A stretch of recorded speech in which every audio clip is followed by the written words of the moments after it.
اسمي تشارشي لي، وقد شاهدتم الأفلام التي تتكون من عدة حلقات والتي تتحدث عن الإرث الذي ورثناه عن أجدادنا. فلنقف الآن عند الأراضي المباركة القديمة الجميلة التركمانية التي تتطور وتتقدم يوما بعد يوم.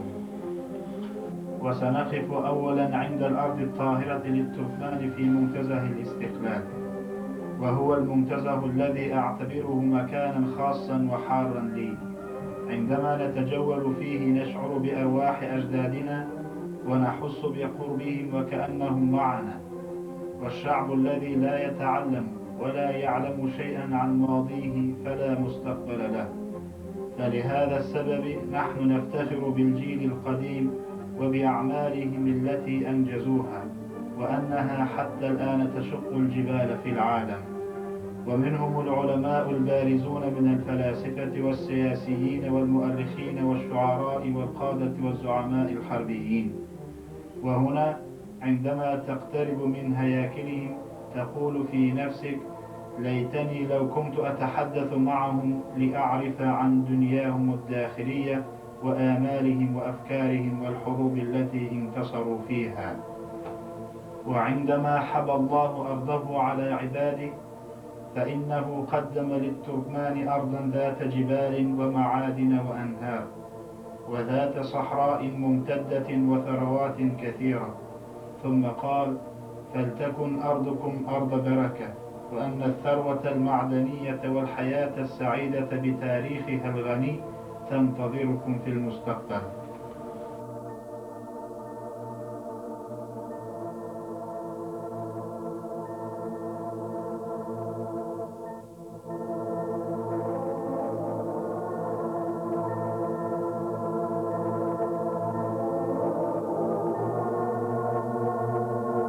الإرث الذي ورثناه من الأجداد.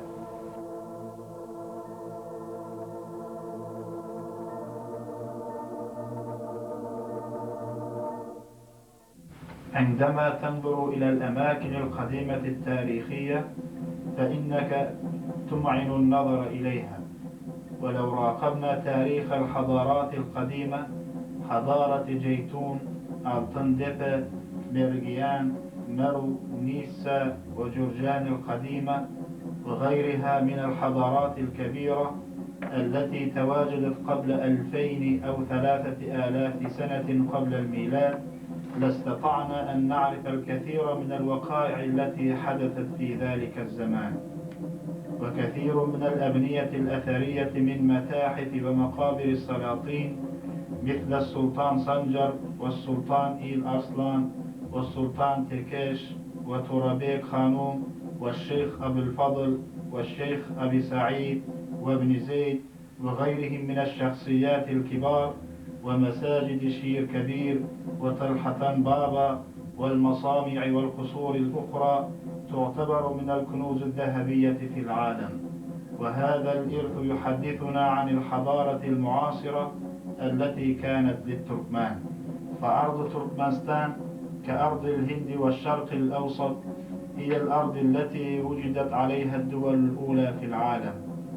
وإن استندنا إلى المعلومات التاريخية فنجد أنه قبل 3000 سنة من الميلاد كانت على أرضنا دولة توران التي كان يتحدث أهلها اللغة التركية، وكان يسمى شعبها بالشعب التوراني.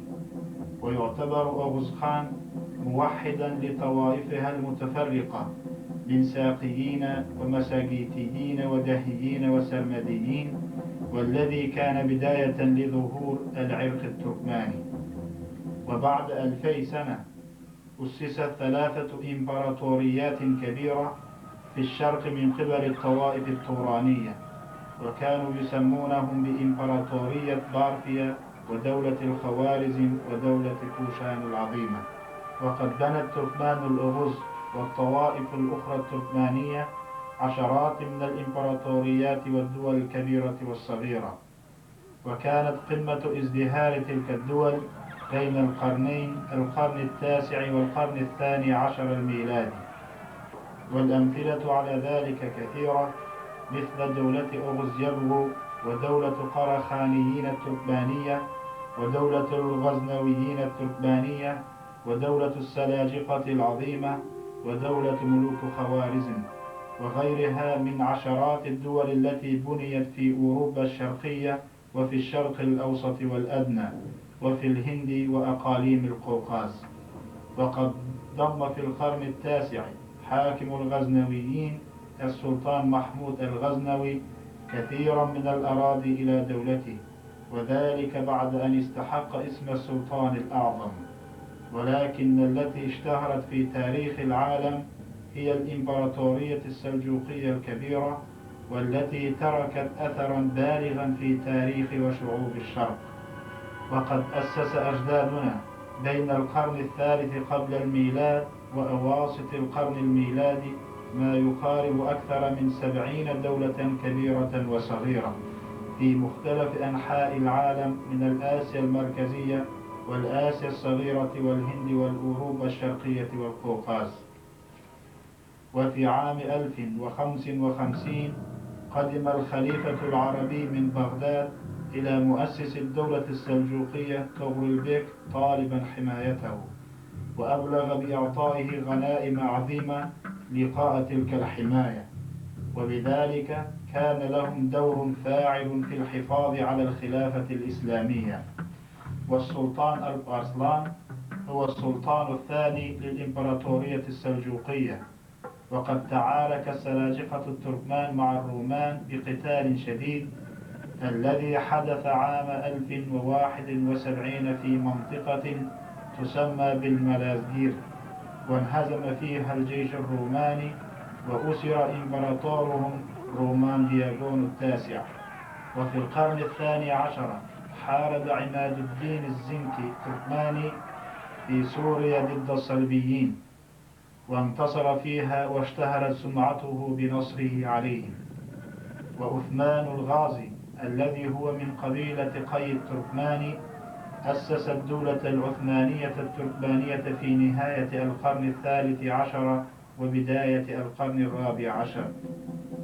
والسلطان محمد الفاتح فتح القسطنطينية عام 1453 مما أدى إلى انهيار الإمبراطورية الرومانية وتوسع أراضي الدولة العثمانية.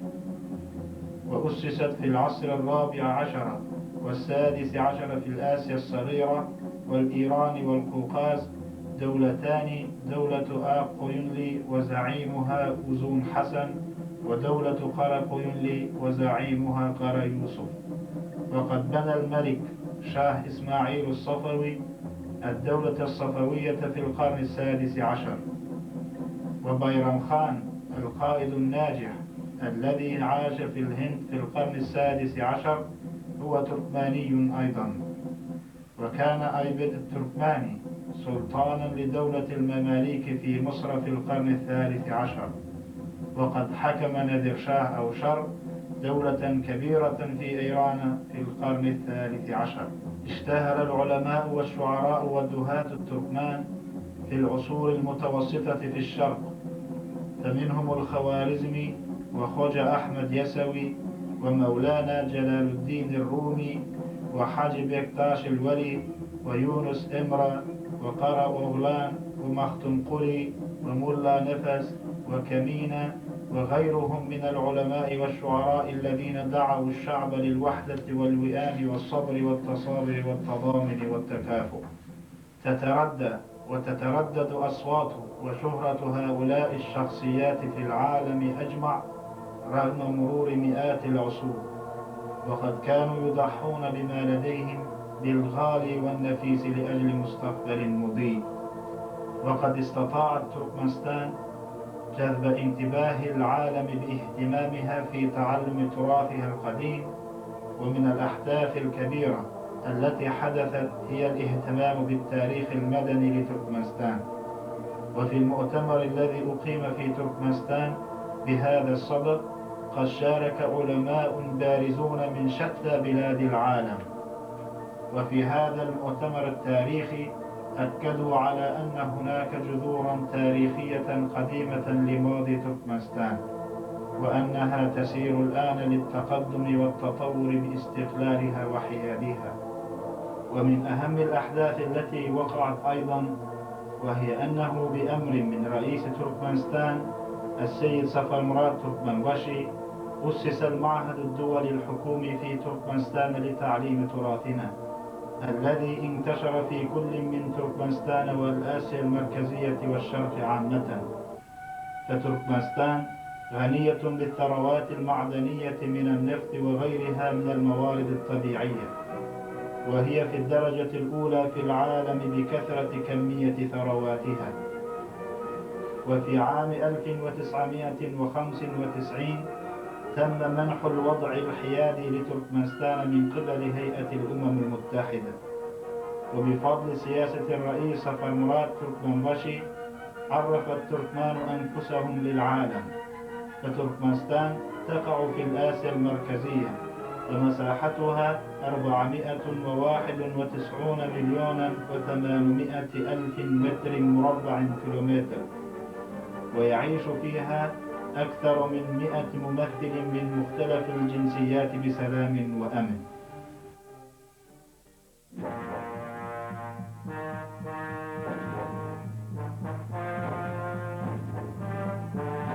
يوجد في تركمانستان كثير من الأماكن العجيبة والغريبة. في عام 1970 انحدر الجزء العلوي الكبير لجبل كويتنداف نتيجة نزول المطر الغزير، فوجدت فيها الآثار الممتدة لعدة كيلومترات للديناصورات التي كانت تعيش قبل 150 مليون سنة، وهو المكان الذي من أكثر الأماكن التي وجدت فيها أمثال تلك الآثار في العالم، والتي يزيد عددها أكثر من 2000 أثرا.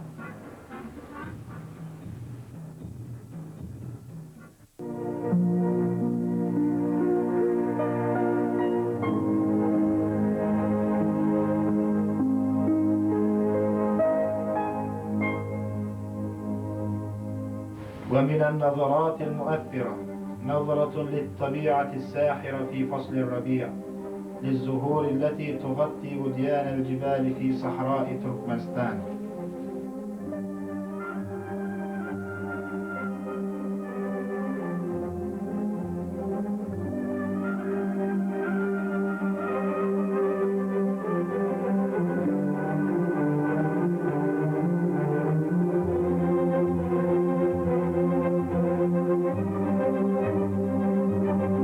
أرضنا أرض المعجزات. سنويا يفد إلينا ملايين من الضيوف من مختلف أرجاء العالم ليروا تلك الأماكن، ونحن بدورنا نريهم الأماكن الجميلة الكثيرة في بلدنا.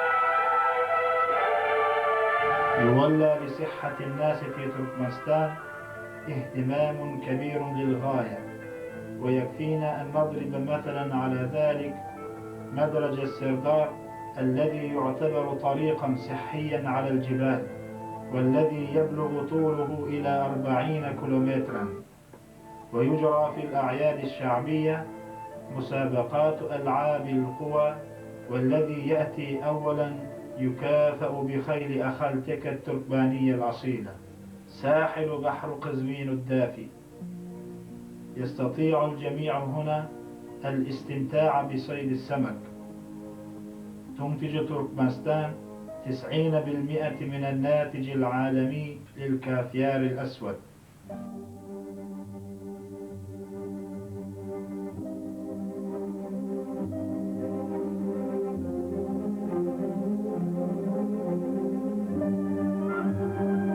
ومن الأشياء الطيبة التجول بالجمال لصحراء قراقوم، والجلوس حول النار وشرب الشاي بالليل يعطيك لذة خاصة.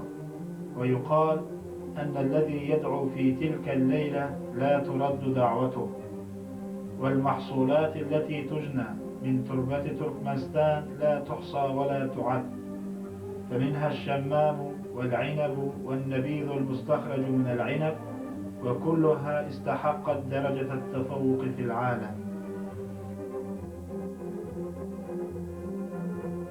والسجاد التي تنسج في تركمانستان مشهورة في العالم، والنقوش التي عليها تحير الناظرين.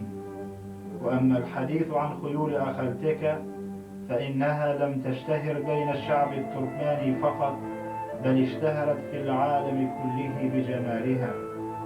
لا يزال الناس يسألونني عن ثمن خيول أخلتكة وسجادنا، فأجيبهم بأنها لا تقدر بثمن، لأن فيها إخلاص أجدادنا الذي بذلوه من أعماق قلوبهم، وكل نقش في سجادنا يعبر عن ماضي شعبنا ونقوش قلوب أمهاتنا. خيول أخلتكة ضربات فؤاد نقوش سجادنا، عندما يضرب قلب خيولنا تنسج سجادنا. إذن الشعب التركماني يعيش، ولهذا إذا استطاع أحد أن يشتري تلك المقدسات فإننا نطمئن منه، لأن الذي يشتريها يوليها احتراما كبيرا، ولأنها تستحق ذلك. والأعياد التركمانية كانت لا تقام في القديم والحاضر إلا بالدوتار، أي العود التركماني التقليدي. والدوتار هو صوت وشعور قلب التركماني. والحديث عن الحلي التركمانية التي تلبسها البنات والنساء التركمانيات فإنها تدل على الآداب والتقاليد التركمانية الأصيلة. وقد هزمت الملكة تامراس ملكة المساجاتيين بعد أن ركبت الخيل في القرن السادس قبل الميلاد ملك الفرس ملك جير. وتاريخ النساء التركمانيات التي تروى عنهن في الروايات والقصص والملاحم تستحق الحب والإجلال. لم تغطي النساء التركمانيات وجوههن بالحجاب أبدا، وكن يزين أنفسهن بالحلي، معبرة بذلك عن الحرية والجمال التي كن يتمتعن بها.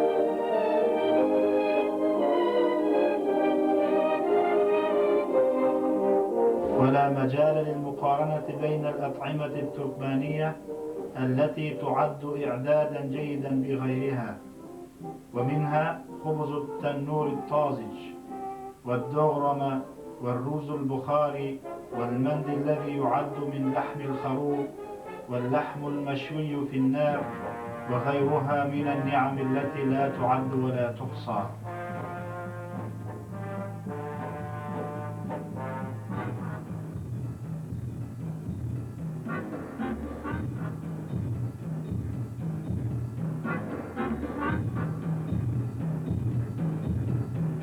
وطيور التركمان الجارحة التي تستخدم في الصيد مشهورة في العالم، وقد فازت في المسابقات العالمية، وهي الآن عضو في اتحاد الطيور العالمي.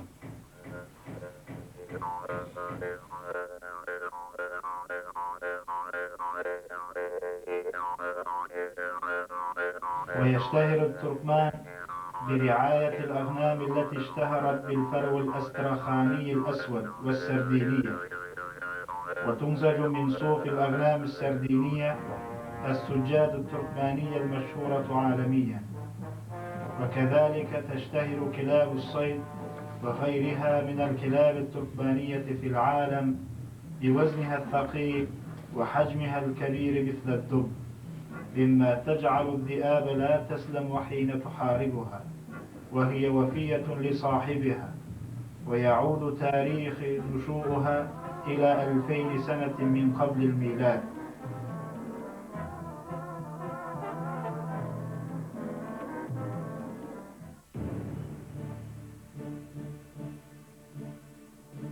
اشتهرت تركمانستان اشتهارا واسعا في الآونة الأخيرة بمراكزها الصحية. نذكر بعضا منها مثل المركز لأبحاث الأمراض القلبية في أشخباد، والمعهد لعلاج أمراض العيون، ومصحة ملقرة ببلقان آباد، ومصحة التي في بيرم علي لأمراض الكلية والقلب. وكما يروي المشايخ أنه عندما دخل إسكندر مع جيشه إلى هذه الأراضي أبلغه كثير من قواد جيشه أنهم استشفوا من الأمراض التي كانوا يعانون منها، وأنهم يرغبون بالعيش والبقاء هنا، وطلبوا منه أن يسمح لهم بذلك. وهكذا بقوا وعاشوا هنا إلى أن ماتوا.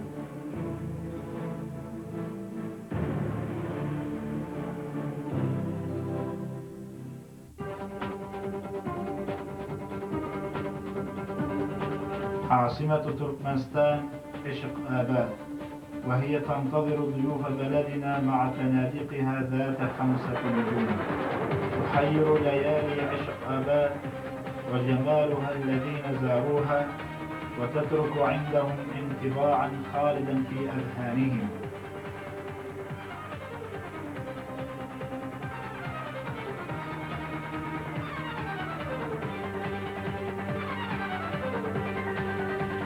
حاولت أن أعرفكم على بعض من الأماكن الكثيرة لتركمانستان، والحديث عن تاريخها وماضيها وحاضرها يطول مما لا مجال هنا لذكرها.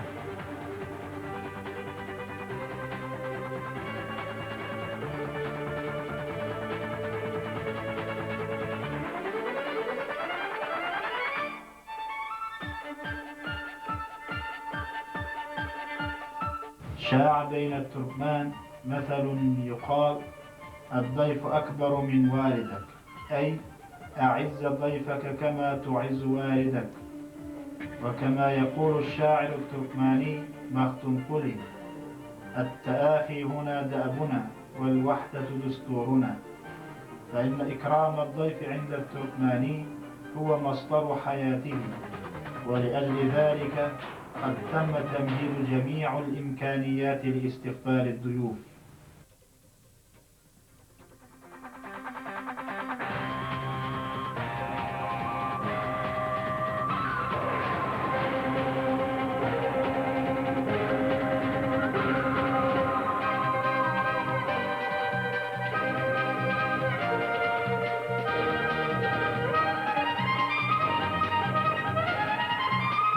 التركمان هم من أحد شعوب العالم الذين يحبون ضيوفهم ويكرمونهم ويحبون السلام والأمن للجميع. يترك الماضي أثرا بليغا في حياتنا، ونحن بدورنا يجب أن نحتفظ على تلك الآثار، وأنا أعلم أنها كانت هكذا وستبقى كذلك أيضا.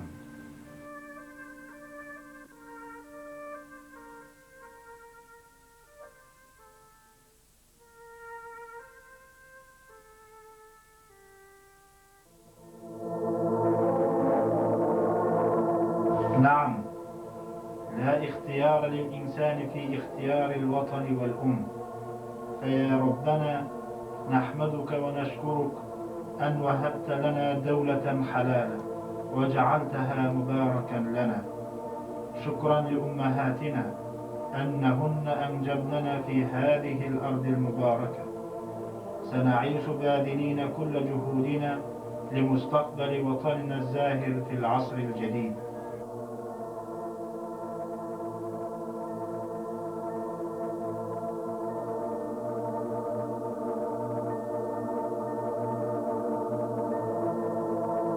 ودوام الفيلم تحت قيد الإنتاج إن شاء الله تعالى. المؤلف شاري شيرليف، المخرج مراد أورازو وشاري شيرليف، المستشار الأستاذ إيوز بندورديف، راجعه يوري فلاتكوف، وترجم الأفلام أمانجيل دولة مراد. شركة أرقاش للسياحة ويمثلها مدير الشركة، ومؤلف ومخرج الأفلام السيد شاري شيرليف. يدعو إلى تركمانستان جميع من يرغب بالسياحة فيها. وشركة شول للأفلام ويمثلها مدير الشركة، ومؤلف الأفلام السيد شاري شيرليف كذلك يدعو جميع من يرغب بالمشاركة في تصوير الأفلام الوثائقية وغيرها من الأفلام معا. عنوان الشركة في تركمانستان إشقابات، منطقة مير 2-3، مبنى 1، والمدخل G. وهواتف الشركة المفتاح 99-312، الأرقام 441739، والرقم الآخر 455274، والفاكس 441756.